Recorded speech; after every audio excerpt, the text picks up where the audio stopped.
misunderstanding.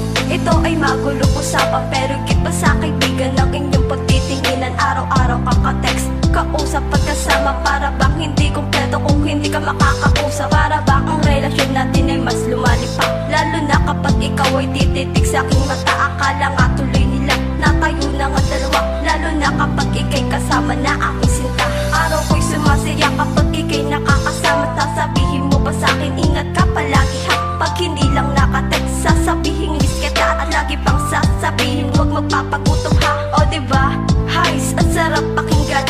Salita mo kay tamis na sa'kin mo binibitawan. Tataka tuloy ako kung tayo nga ba talaga. Mahirap nga kasing umasa, lalo na pag MU pa. Labis na nagtataka, may tawag ang panga diba? Pero wala tayong commitment para sa isa't isa. Malaya ka, malaya siya na maghanap pa ng iba. Pero hindi maiiwasan ang umasa ng umasa. Mahirap mang tanggapin, ito ay aking kakayanin. Dahil masaya ako kahit na ganito lang tayo. Kahit na nasasaktan kapag akin tumuklas mo. Dahil kaibigan lang naman natatingin mo sa akin. Alam kong mahirap ang ganito.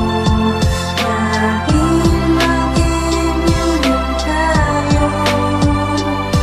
At kahit na ang mundo ay walang karapatan na ika'y mahalin. Akala ko nung una, ito ay masaya. Yung feeling mong mag-on kayo, pero hindi naman pala. Yung lagi kayong magka-text at lagi kayong magkasama sa tambayan at pasyanan at pati na rin sa eskwela. Hindi nawawala ang pagka-sweet nating dalawa. Lagi mong tinatanong kung kumain ka na ba. At syempre di nawawala ang salitang mag-ingat ka. At syempre may pahabol pa itong I love you ha. Ngunit ito pala ay meron din palang limitasyon. Bawal natin seryosohin kung ano tayo ngayon. Bawal din akong magselos kung may kausap ka. At bawal din akong mangialam sa iyong ginagawa. Mahirap din pala ito habang ito'y tumatagal. Yung ma-fall in love ka sa akin at biglang mapamahal. Pero ito ay hindi pwede pagkat tayo ay MU lang. Malabo lang kasi ugnayan ang ating naging usapan. Alam kong mahirap ang ganito. Dahil maging yun lang tayo.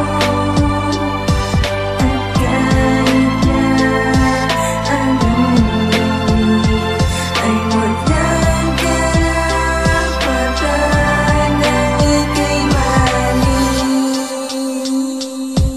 Ang akala ko, may ikaw at may ako. Nagkamali ako, kaya lungkot ang natamo. Bakit ba kasi sa tuwing may kausap akong iba, ang dating nun para sa'kin ay nagagalit ka. Hindi lang yun ang gusto mo eh, hatid sundo ka pa. At pag nalita ko ng konti, siguradong gera na. Kaya naman naman ako sa isipan na meron na nga tayo na relasyon. Subalit mali pala ang siyang akala, dulot lamang na mali reaksyon.